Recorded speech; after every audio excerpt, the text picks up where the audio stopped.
Here we are diving into episode number 3. It's number 3 today. Number 3. Thanks to Minnie Hopper with the graphics there. She did a nice job with that, man. Not too bad, right? Number 3. Ribbit she put on there.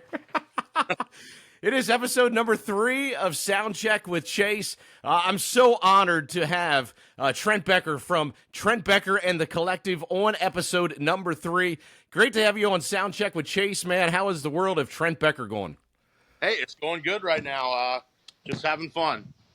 It is really awesome, though, to have you on the show for sure. I met you for the very first time over at Mickey's Black Box back in November when you performed with, of course, Clifton Bryant. I was just blown away by your voice on that very first song that you sang.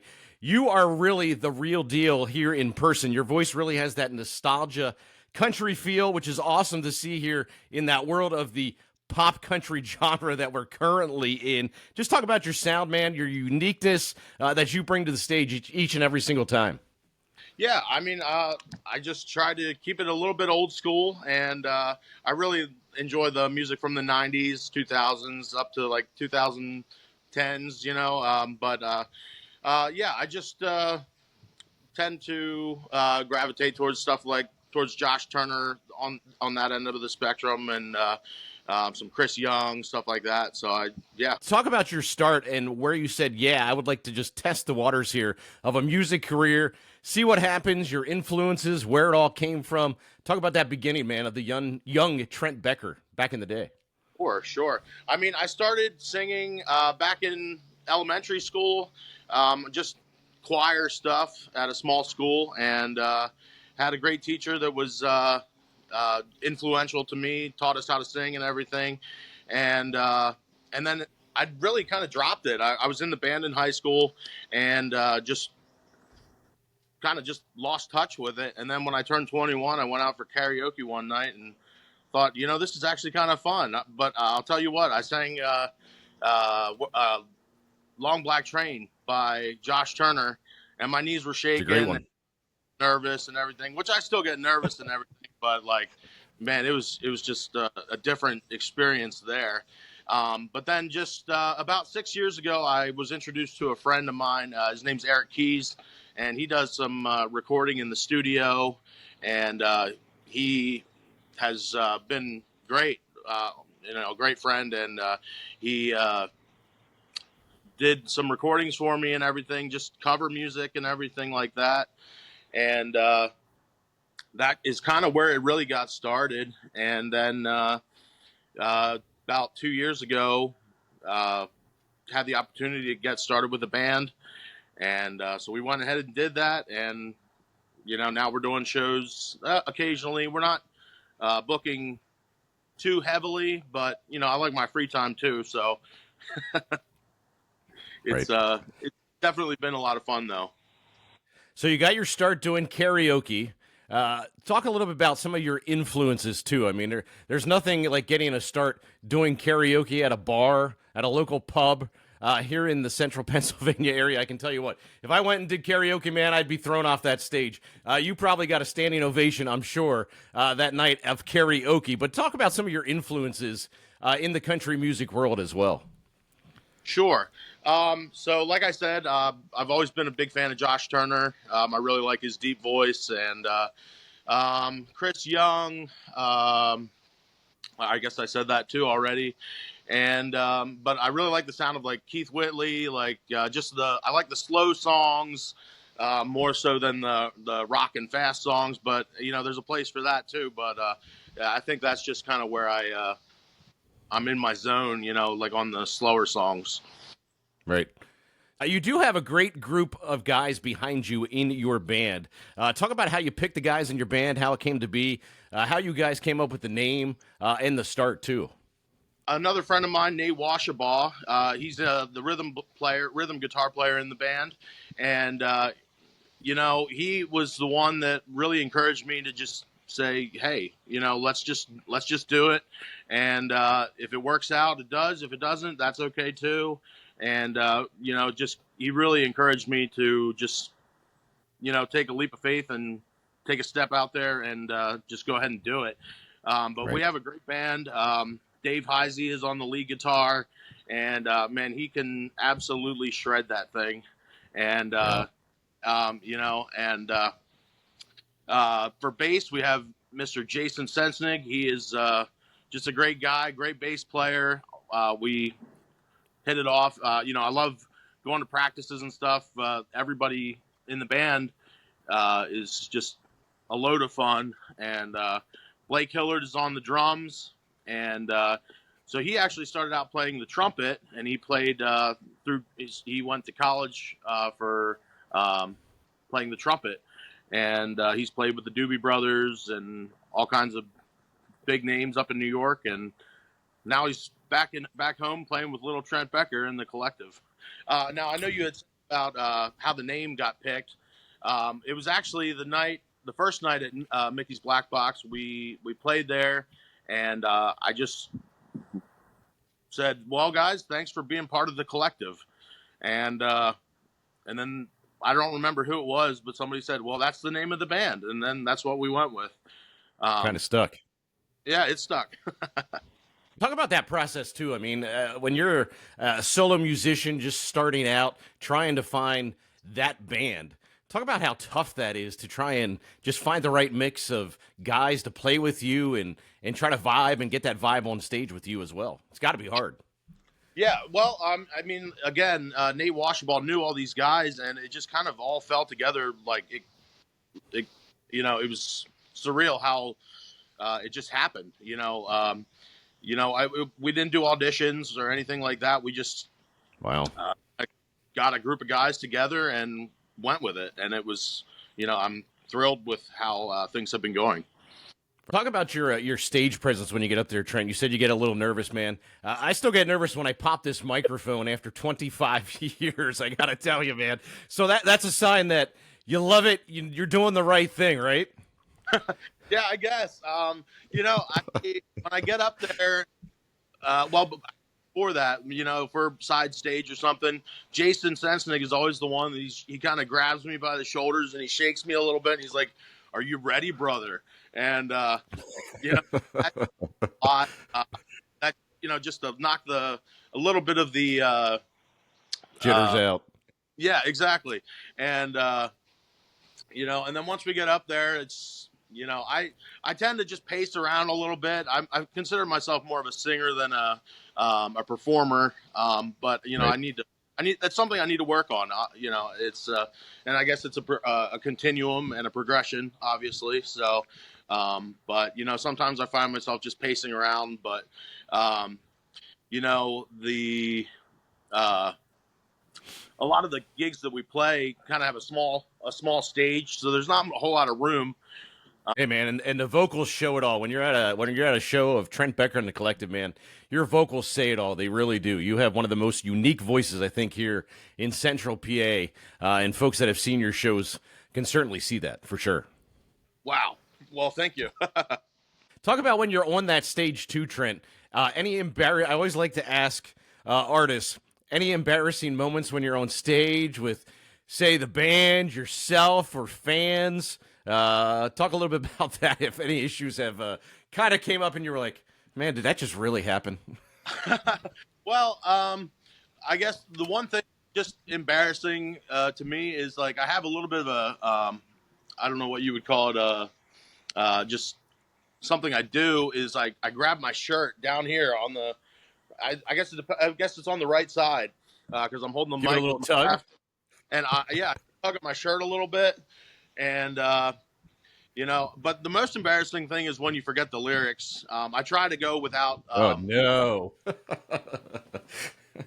Get into the humbling match, and it seems like for the most part, people don't really, they don't go "oh boo" or anything like that. They just kind of, and then I get back on and then take it from there.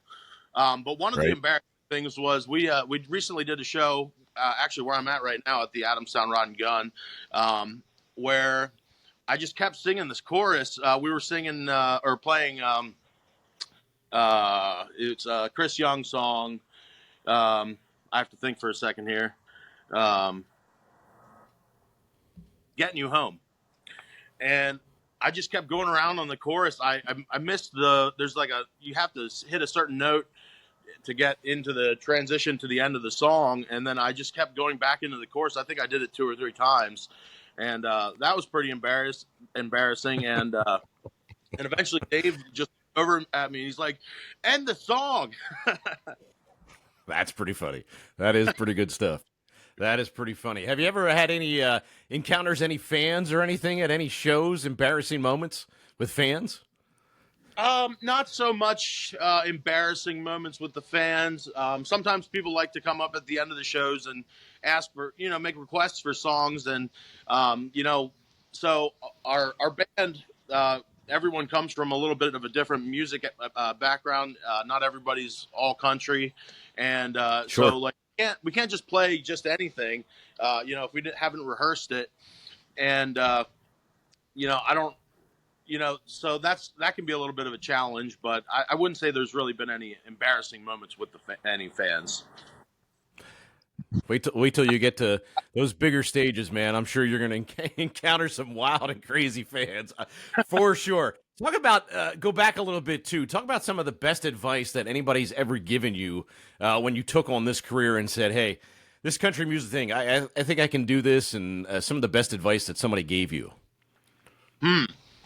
Well, actually, it came pretty recently. I was talking to my elementary teacher. She was at the effort of VFW for one of our shows, and she's just like, "So what's holding you back? Like, from recording or from just pushing this thing a little bit further?" And I didn't really have a good answer to that. And so my goal is to get into the studio. I did some co-writing with Benjamin Byler, who actually wrote "Where the Lost Get Found," the original song that we do. Right. He was one of the 3 writers on that song. So I haven't released anything on these songs yet, but it's something I'm looking forward to. But I would say to anyone that is aspiring to do something like this, I mean, if you want to do it, the pieces have to fall together, and Right. if they do, maybe that's a sign that you just got to go for it. That is one thing that you touched on with the VFW when your elementary school teacher showed up. I saw the video over on your Facebook page. I got to know a couple of things here. You drank something in the video right off the bat, and then just talk about the experience of having your elementary school teacher show up to one of your shows and you playing in front of her. Obviously, a pretty emotional moment for you, seeing somebody that really inspired you when you were younger. Yeah. So the drink was a birthday cake martini. Because it looked good. My birthday.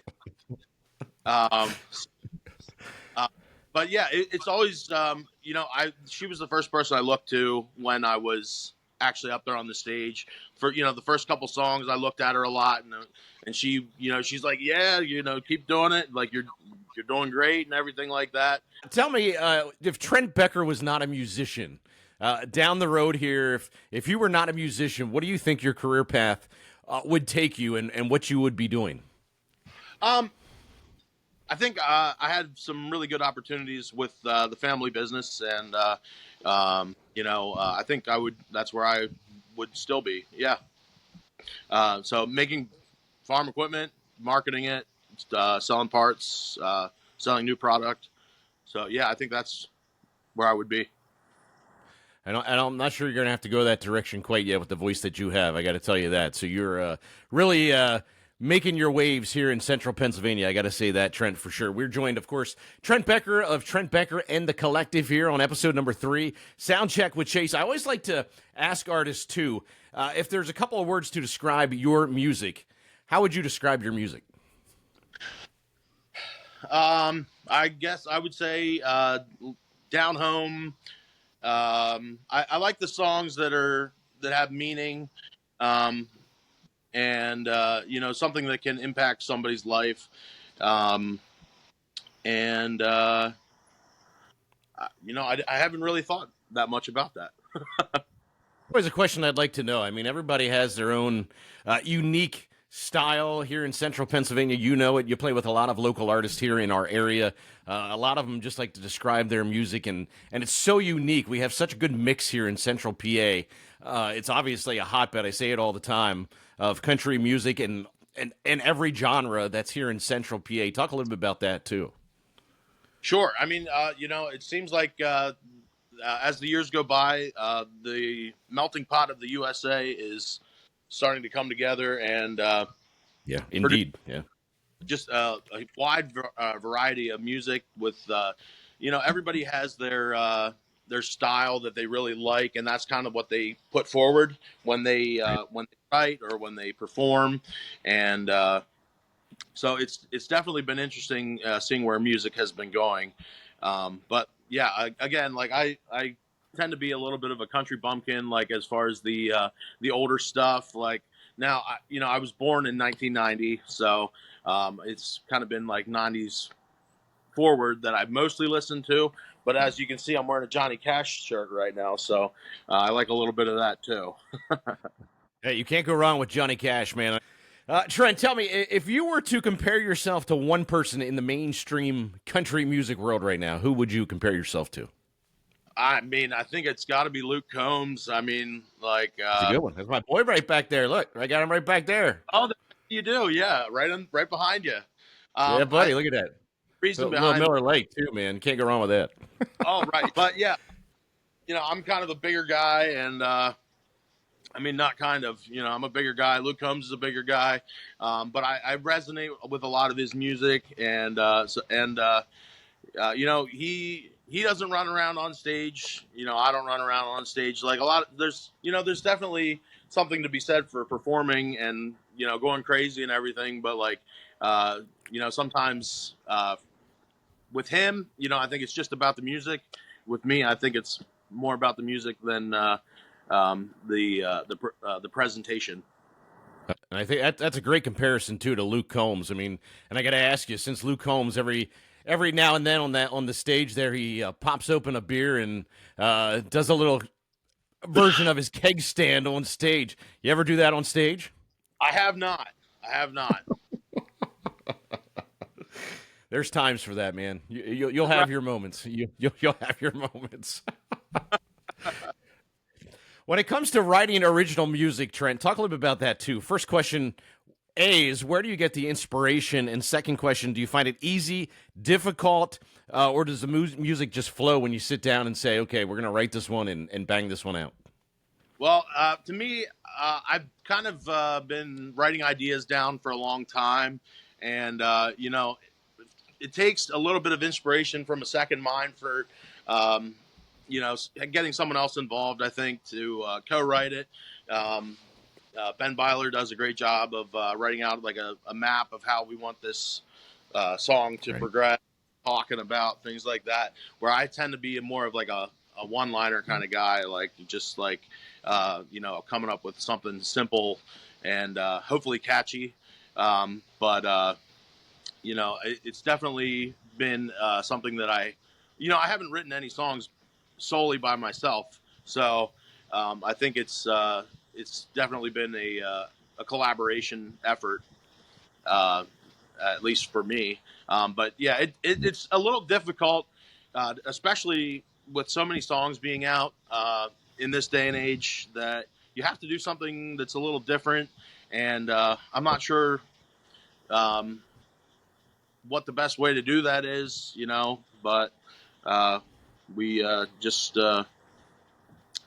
sat down for a couple hours at a time and tried to bang out a couple songs. Has there ever been a time when you're just sitting at dinner or having your lunch and you say, I got an idea.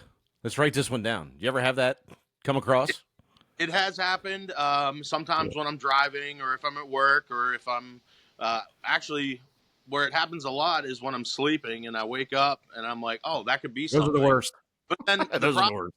Then I forget about them. Like, I try to get up and sometimes they're gone as quick as they come. And, I don't even get it written down or even recording a little snippet of it. It just doesn't happen sometimes. Give me some of your thoughts too, man, on that music scene here in Central PA. You've played with Clifton Bryant already. Just talk about the closeness too of every musician here in Central PA and how close you guys all are. You guys are all very supportive of each other too, of that person taking the next step, albeit from Central PA here. Sure. We haven't done a whole lot of collaboration shows, but but it's great to get together with the guys that are the local guys and work together and push each other a little bit, push each other forward. I know Cody Tyler and Jake Maish have done some collaborations and stuff, and I think it's great how they're doing it. Yeah, give me your thoughts too here, Trent. I'm gonna ask you probably a difficult question. 5 years from now, where do you see Trent Becker, the collective? Is it down in Nashville going mainstream, or you're content here in Central PA? I know a lot of artists, some of them are content here, don't want to be under a record label. But what happens if you get that call and a record label calls you and says, hey, we want to do this deal with you, come down to Nashville, cut a couple songs, let's make an album. What are your thoughts on that? Where do you see yourself in 5 years? Yeah, that is a tough question. I think for me, like the main thing is growing things slowly is often the way I do things. I don't want to jump too soon and run off to Nashville. Right. I feel like it's easy to get lost because there's so many people down there that are doing it and everybody's good and everybody's doing something special. And, but when you do it on the local level and you kind of just grow that fan base locally first, I think that's probably how I see things happening. Man, I don't know. I haven't thought too much about moving to Nashville. I maybe see it more as a place where I can go down to record or something like that, go on trips or something. But like, I don't know that I see myself actually like uprooting and moving down there. Talk about too. You say you do I know you do a lot of cover songs. Talk about what's your favorite cover song that you do on stage? On stage, all time. Oh boy, that is a really hard question. Yeah. You can pick two. Go ahead and pick two. That makes it harder.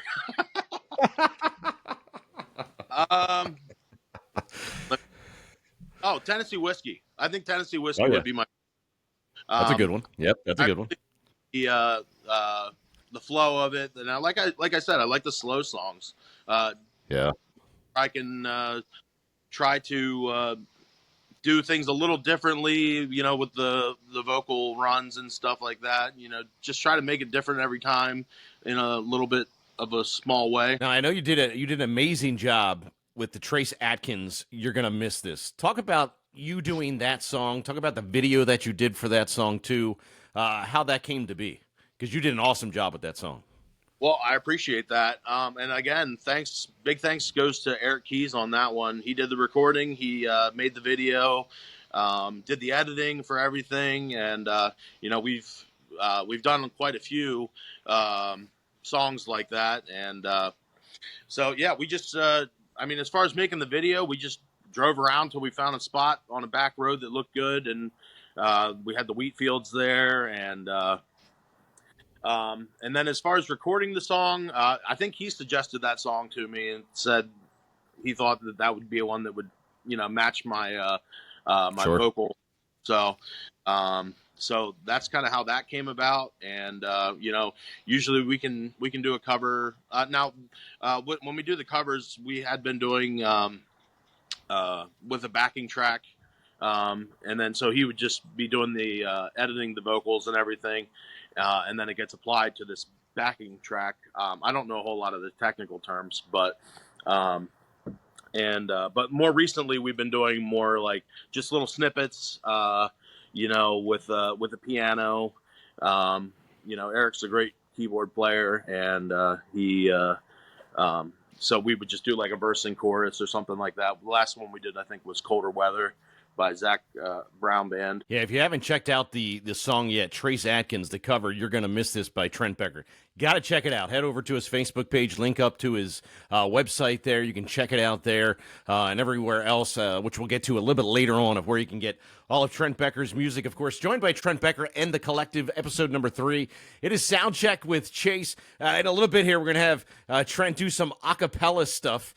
for us so we can all hear that amazing voice that he does have here. Talk about the favorite venue that you might have here in Central PA that you play.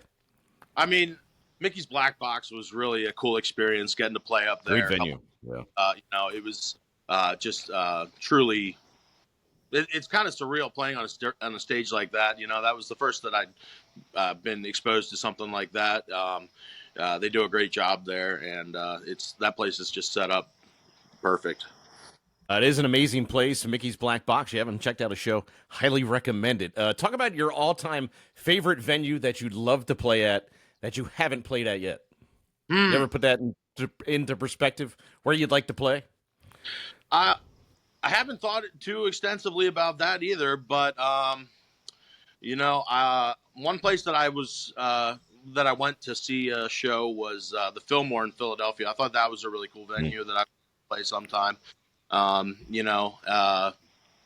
saw Cody Jinks there. That was a number of years ago, but it was a really neat experience going to see him because it was the first time I've ever gotten to see him. So,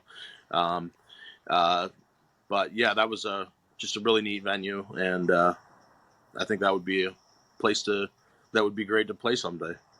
We're going to get some acapella music from you. Let's talk about what you're going to sing here for us and talk about where the song came to be. Okay, well, I guess the first one I'll do is Where the Lost Get Found. It's just it's the original song. I think that's a good place to start. And it's just it's kind of a church song, bar song, like a hybrid where it all meets. And in the bridge, it talks about the bar, the bar having you missing the church and just getting back to where you need to be on a spiritual level or something like that. All right, we're going to hand it over to Trent Becker. Trent Becker and the Collective. Here's that amazing voice. We show up every week, always pick the same seat, and feel the fire in the room when we sing the same tune. It don't matter how many times you come around. There's only one spot like this in this town. When you walk through the door, they got what you need. It's just strong enough to bring you to your knees. Feel free to wander. You're one in a crowd. We can all find ourselves where the lost get found. So come as you are, everybody is allowed. So drink and receive, nobody's left out. It don't matter how many times you come around. There's only one spot like this in this town. When you walk through the door, they got what you need. It's just strong enough to bring you to your knees. Feel free to wander. You're one in a crowd. We can all find ourselves where the lost get found. This bar has got me missing that church. I gotta get back to my soul and start searching. When you walk through the door, they got what you need. It's just strong enough to bring you to your knees. Feel free to wander. You're one in a crowd. We can all find ourselves where the lost get found. Where the lost get found. Where the lost get found.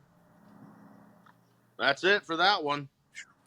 Absolutely amazing, man. Absolutely amazing. That is the voice I'm talking about, YouTube, right there. Trent Becker of Trent Becker and the Collective. Absolutely amazing stuff, man. I could listen to you sing all day. I really could. Well, thank you very much. I got to tell you, man, in that song too, I heard a little bit of Chris Stapleton in you as well. Wow. Okay, I'll take that any day. Which is a great comparison, man. Great comparison. I got to ask you something too, Trent. Talk about the one that is always a good question that I always love to hear from artists. Who would you love to share the stage one day with? Okay.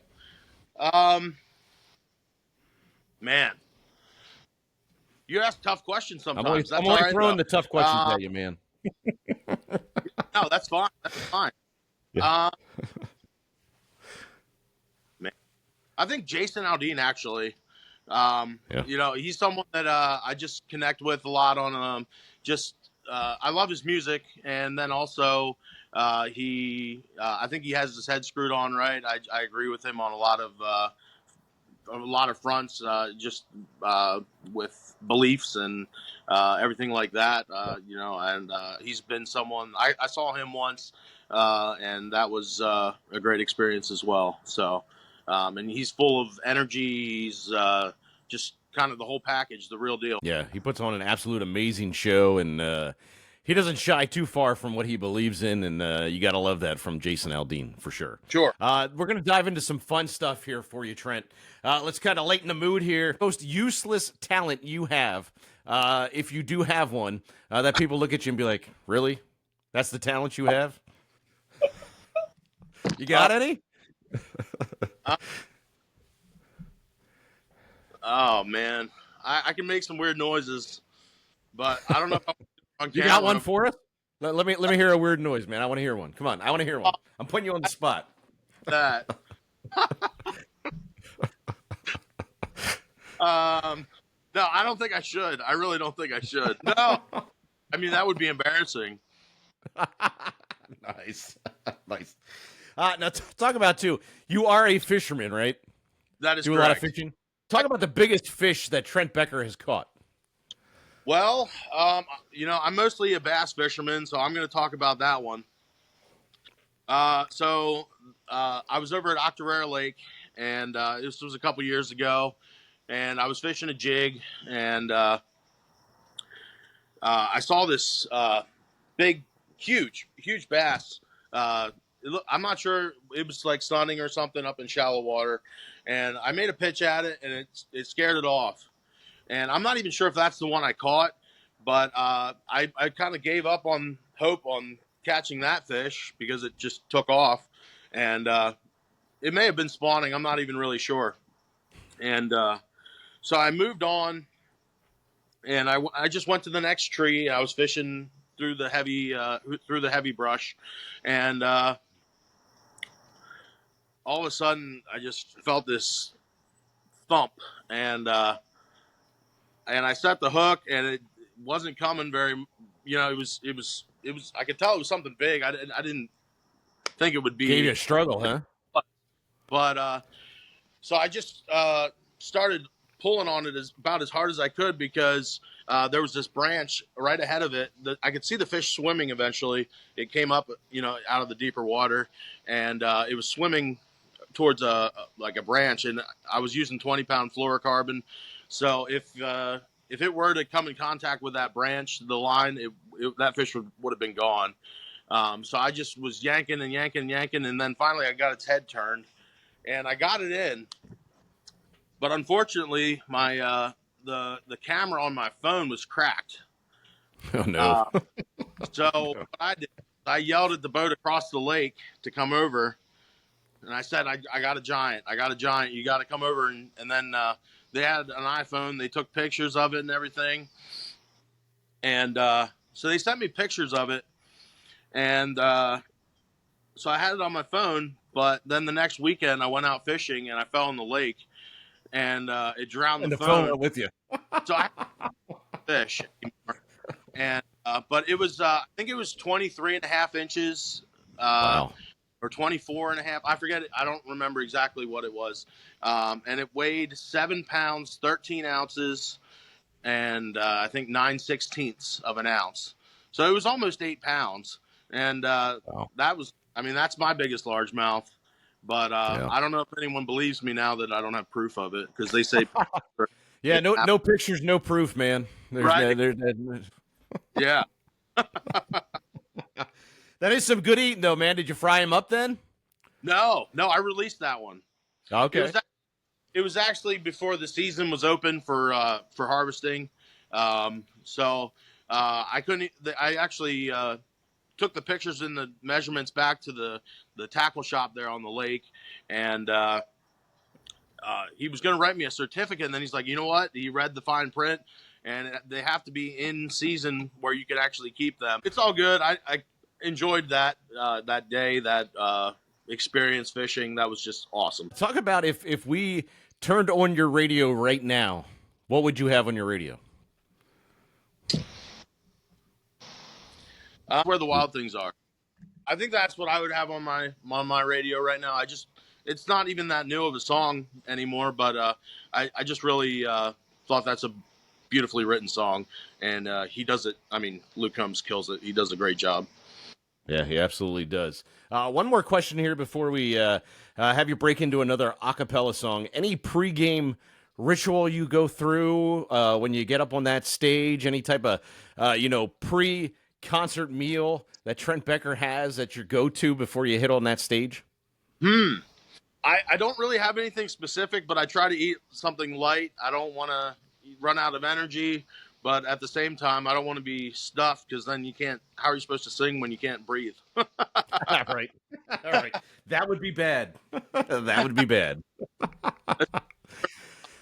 All right, Trent Becker of Trent Becker and the Collective. We're gonna do maybe one more a cappella song, if you're up for it, my man. Sure. And then we'll wrap this up, hang up our boots, and head to the left, man. One I'm gonna do is it's called "Suffer in Peace" by Tyler Farr, and I'm not even sure when it came out. It's it didn't really hit that big on the billboards or anything, but it's just something I don't know. I just love the song for some reason. He just I just love it. I don't really know exactly why. I mean, it's a heartbreak song, and I just like the songs that get in the feels. So, All right, um, YouTube. Here's Trent Becker of Trent Becker and the Collective. Good. girl, you wanna love this town. I've lived here all my life. Right up till you left me, figured this would be where I'd die. Now I'm thinking about a U-Haul, selling everything I can't haul. Get a load of you off my chest, move out west, maybe Utah. Find a little cabin in the hills, in the middle of Nowhereville. Irish setter, my old guitar, a 22 rifle and a riding reel. Read that Bible Mama gave me. Maybe stumble on some words to save me. Oh, I really like the sound of a mountain breeze and being somewhere that I can suffer in peace. Saw you last Saturday, and I just about lost my cool. You were sitting in his car at the Tangamon by our old high school. Back to square one again, getting over you over again. Girl, I need to be somewhere else, 'cause I don't trust myself around you and him. So I'm thinking cabin in the hills, in the middle of Nowhereville. Irish setter, my old guitar, a 22 rifle and a riding reel.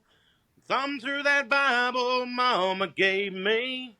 Maybe stumble on some words to save me. Oh, I really like the sound of a mountain breeze and being somewhere I can suffer in peace.